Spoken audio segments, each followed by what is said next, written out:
Good afternoon, everyone. It's my honor to introduce our next speaker, Ambassador Venkatesan Ashok, Consul General of India in San Francisco. Ambassador Ashok graduated with a degree in civil engineering and joined the Indian Foreign Services in 1982. Throughout his career, he has held multiple international diplomatic assignments in different capacities across the globe. In his most recent assignment, he served as the Ambassador of India to the Czech Republic from 2011 to 2014. In November 2014, he took charge as the Consul General of India in San Francisco. Ambassador Ashok speaks multiple Indian and foreign languages and has authored a book as well as several technical articles. So friends, please join me in giving a very warm welcome to a fellow IITian, Ambassador Ashok.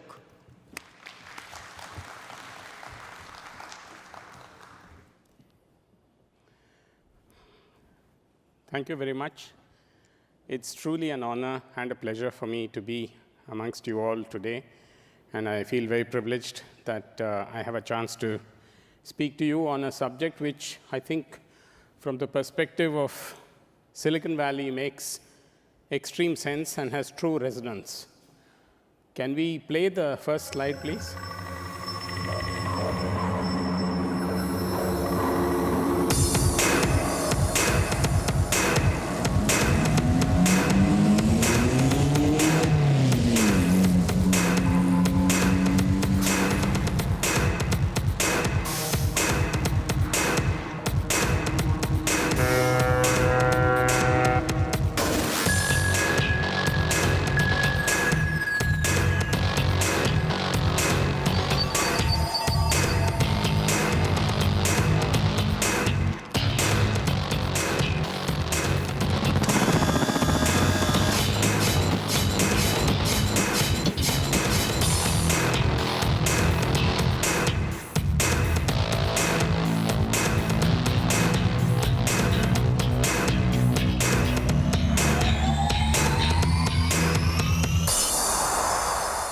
Thank you very much. That was just a beginner because I wanted to show you what are the possibilities. Last year, when Prime Minister Modi took over, there was a paradigm shift in terms of the approach of government, of the Prime Minister, towards the process of development in India. And I think that is because Prime Minister Modi himself had a certain vision, and he wanted to communicate that vision. And one of the principal factors in that vision is Make in India. And there is a 5-pillar strategy that he has embraced in terms of Make in India. And as you can see here, it's infrastructure development, manufacturing, energy sufficiency, skill development, and business environment improvement. The entire idea behind this, as I said, is that of the Prime Minister, but in a very curious way, it has dovetailed in beautifully with the timing and the location insofar as India-US relations is concerned.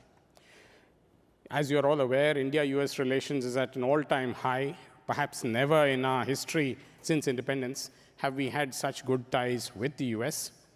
And this was also reiterated by the PM on the 4th of July when he tweeted to President Obama. And the new government and the new PM have ideas in terms of better governance and going towards economic development. The timing is excellent because of the relationship, and the location excellent because it is the Silicon Valley. I'm going to focus on the Valley. I know the whole country is available for India-US relations, but as far as I'm concerned, it's the West Coast, the region which I'm responsible for. And this is not only California, but also the other states along the West Coast, the ones adjacent to it, and of course, Alaska, Hawaii, and Guam. But for the purposes of this discussion, I think the majority focus would be basically on California and Washington State, and to a lesser extent also to Nevada and Arizona in terms of renewable energies. Silicon Valley offers the best possible location because of its venture capital, intellect, innovation, and entrepreneurial skills. And the best part of it is that the so-called brain drain experts have now become brain gain experts, and there is a great desire to relink with India. There's a great desire to take back to India, and this we see in the Valley in terms of the projects that they're doing and the reach out that they're doing back home. Now, when you speak of Make in India, you are talking of a vision of economic growth of at least 8%. The World Bank has talked of 7% this year. We are hoping that it will go up further. And I must mention to you that if we are to talk of development for the lowest 200 million who count in the section of poverty, we are needing to have double-digit growth. It's the only way you'll be able to catch up within a finite number of years. Otherwise, you're talking in terms of a very large number of years of development before you can manage to bring equity, social justice, development to all. We have a demographic dividend, and I think all of you have heard about this story of 12 million people descending on the job market every year. This is a strength because we have the workforce, but it's also a problem. And if we don't manage to find the employment for these people, we are going to have a serious social problem. The second problem in India is that, unlike in China, we have ended up with a situation where agriculture is representing something like 16% of GDP, and services is about 56 to 60%. So you are having a disproportionate amount of services versus agriculture, and you have much less in terms of industry. And this is a serious problem when you start considering the Indian industry contribution is approximately 15% of the GDP. And we need to, the Prime Minister has set a target by 2020 of 25% of GDP.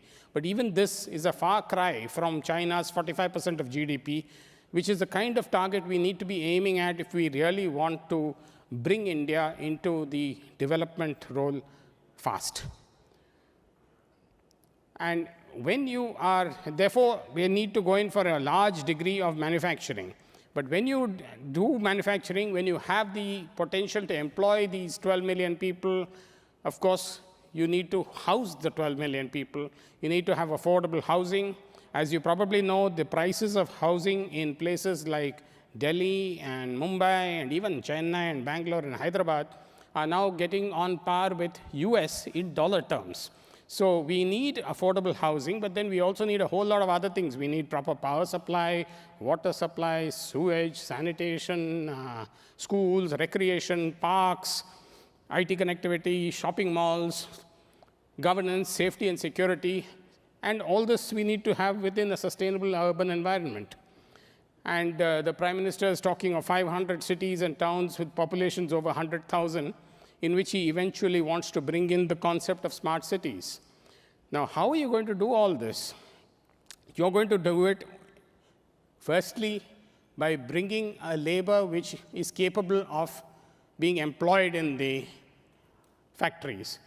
At the moment, what is happening is that it is an unfortunate fact that while the upper 5 to 10% of Indian education is providing the best possible output, much of the middle and lower education system is producing people who, in fact, are not really employable. And for that, we need to have the skills development, and that is why Prime Minister Modi has launched just a few weeks ago a skills development. The launch of the Skill India has been with this motive that we will empower people through skills. Now, okay, fine, you've got those people you wanted to employ, you've given them the skills, you've given them the employment in the factories. But then you need to make sure that those factories run, so you need electricity. So that is where all the other things will come in terms of infrastructure building, which will be necessary for Make in India. And in terms of skills development, of course, apart from the industry training at the lower levels for the labor, we are also talking in terms of heightening skills in the upper categories. So you have these links which we need to increase between Indian and US universities, The India-US Science and Technology Forum has got mechanisms for providing money for inputting research and joint research and development between the two countries.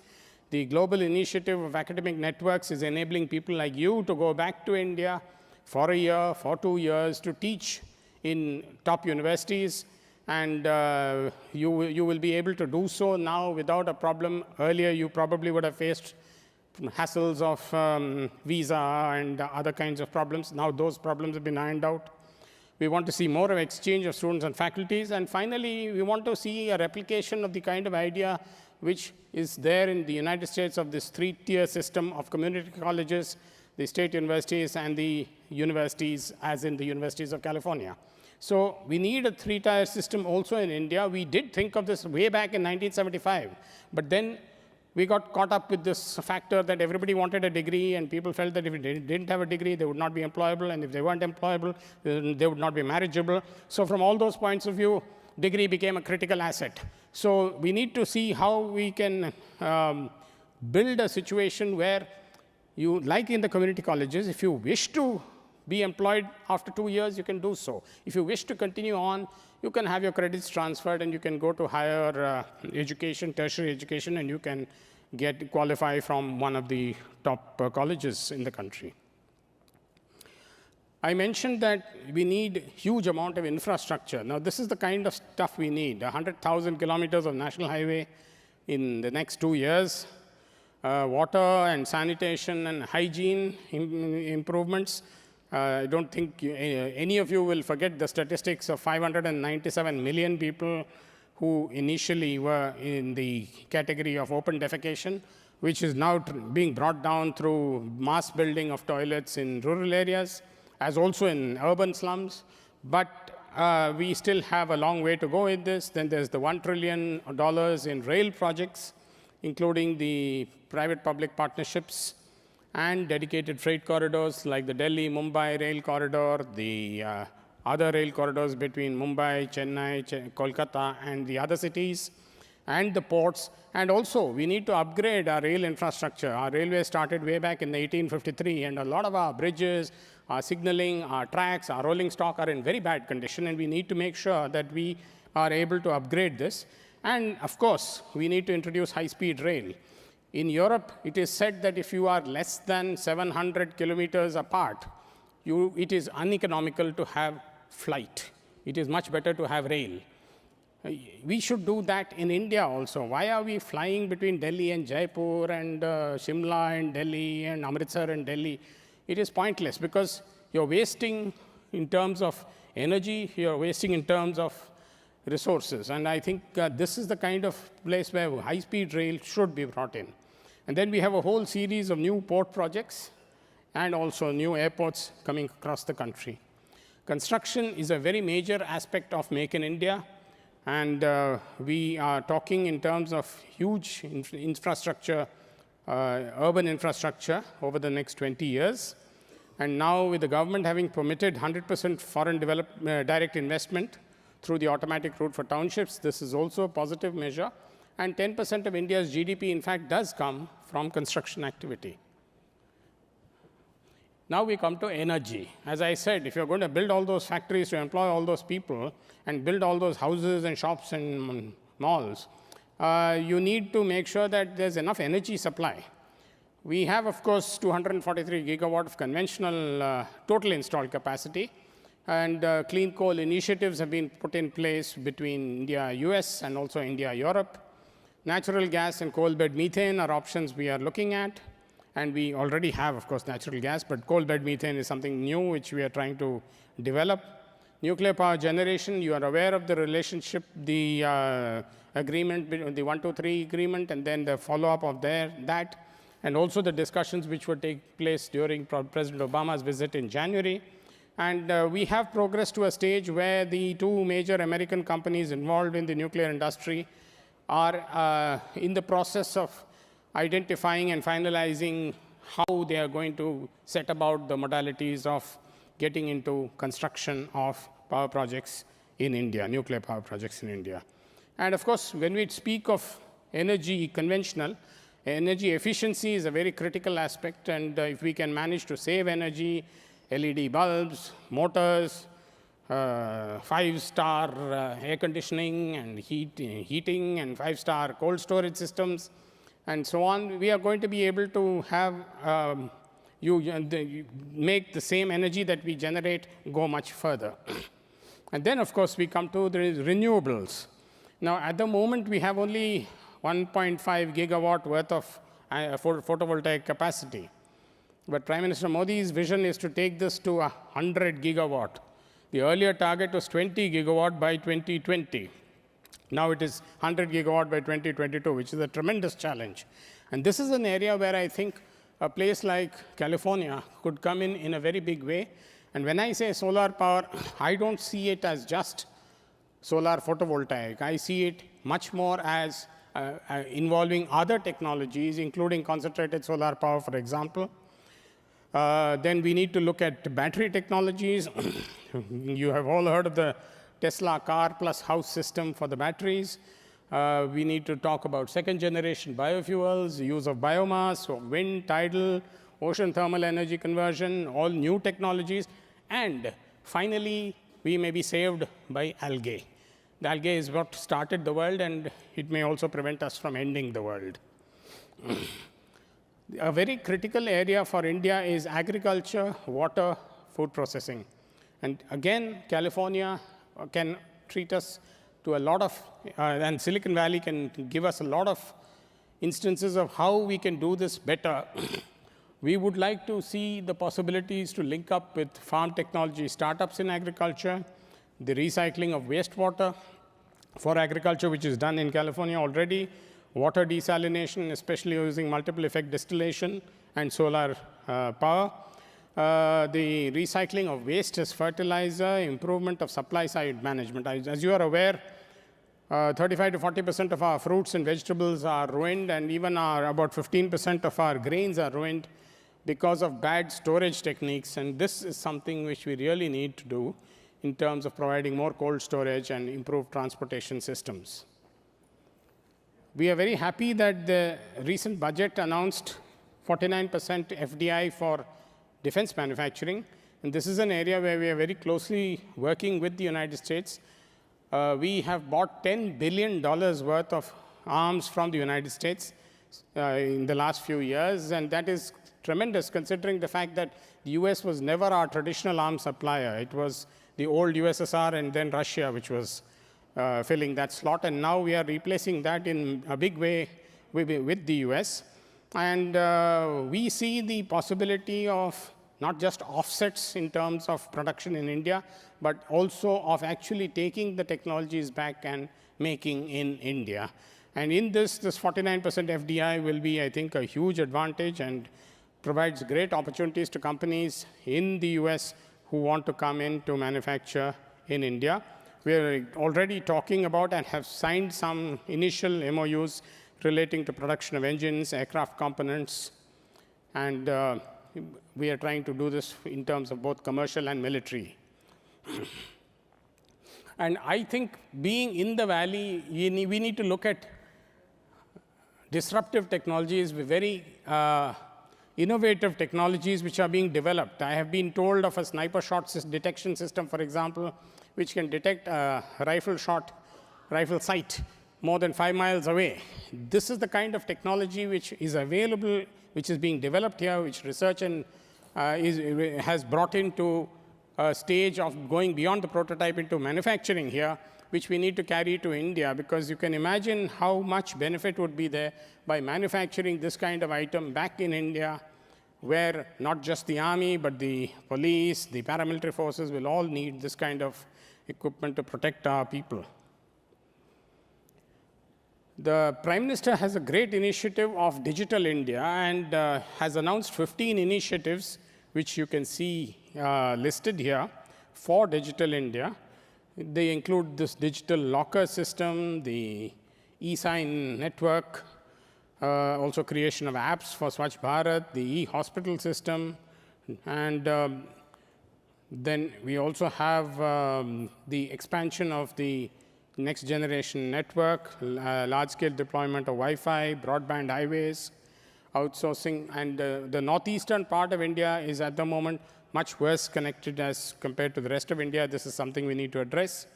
And we eventually seek to bring in centers of excellence on the Internet of Things. I think all this is possible, and Make in India is possible if we can bring in the policy changes. In my 8 months here, I have found a lot of complaints from companies, many very justified, in which they have said that it has been very difficult to do business because you guys keep changing the rules, you keep putting new taxes and withdrawing what you already offered. I think it is slowly coming to bear to the government that this is, in fact, something we've been doing and we should not do. And I think this is something which we want to address. You are all beautifully placed, ideally placed in the valley to be able to, and elsewhere, to be able to bring to the government of India these problems. And if you say it, it will probably be listened to a little more than if I say it. Or if you tell me and I tell them that you told them, it might work better than otherwise. These are the 25 sectors in which Make in India is now being publicized. There are many other sectors. This is just the key illustrative sectors. I won't read it out and bore you, but you can have a look and see this is the kind of spread that we are talking of. So it's a very wide ambit in terms of the possibilities, the areas that you're looking at. There are even sectors like biotech and healthcare and wellness. And all of these, especially here, where in Stanford research is going on into how yoga and stress can be relieved by meditation. I'm finding that here in California, more people are thinking about yoga, stress relief through meditation than perhaps back home. So I think we need to see how best we can engineer our mentality such that we can adjust both the possibilities for best benefit, whether we are here or whether we are there. As I said, the story has always been of IITians brain drain to brain gain. I certainly think that today it's a question of brain gain, and we have a unique opportunity to relate what you see here, to bring back to India what is possible to put in place there. And I need not stress that the intellectual capacity is there, the venture capital, financing, angel financing, hand-holding, innovative skills, entrepreneurial skills, all this is there. So there is no shortage. So to take to India will be a very simple and very easy process if we put our minds to the fact that we can have a synergy by seeing what we have there and what we have here and trying to match the two. And this is why I have said adapting innovations developed here, carrying them there. You cannot replace or bring in a Californian idea directly into India. You need to adapt it. And similarly, the other way around. But that is something which I think we have the intellectual and other capability to do. And whether you're talking of the technologies, like farm technology, desalination, solid waste management, greener energies, second-generation biofuels, the works. And then, of course, identify potential innovations in India and encourage startups through hand-holding, angel financing, sandbox, and billion-dollar babies. I see friends in the audience who have dealt with these issues. And so I would say, I invite you to Make in India. Thank you, and I'll be happy to take questions.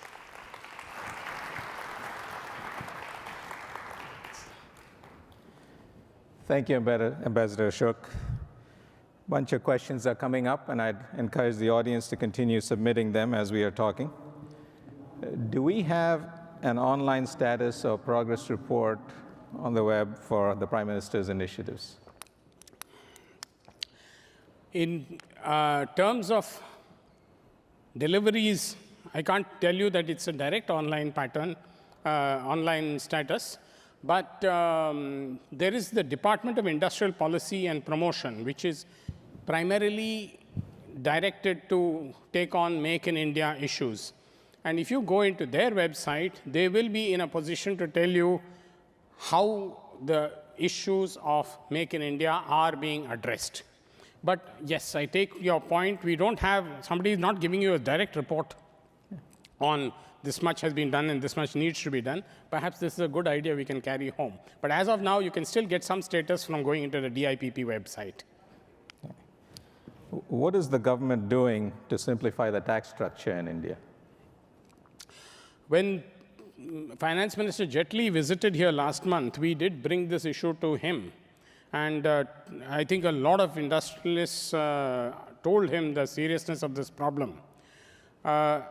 I must tell you that a lot of our mentality, and I'm a bureaucrat but also a technocrat in some ways, at least from education, and a lot of our mentality still is frozen in 1869 or somewhere where many of these rules were drafted. So I think we have to get out of that mentality and change to today's situation.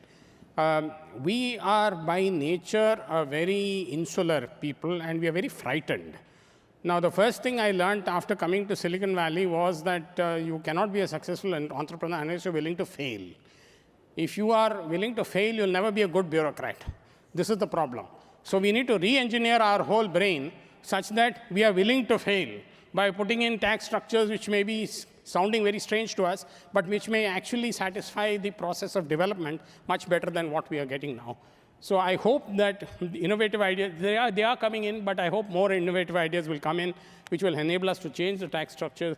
The issues of MAT, the issues of transfer pricing, all this have been brought to the government. We will continue to badger the government. Please badger us so we can badger them. So the last question is, who should we write to get involved in the Swachh Bharat campaign? I would welcome you to write to me, and I will put you in touch with the people in India. But even without us, a lot of people here in the audience are already engaged through NGOs, through others in Swachh Bharat. But you're most welcome to write to me. I will be very delighted to put you in touch with organizations which can help you with Swachh Bharat. Yeah. Thank you, Ambassador. Let's give him a big hand.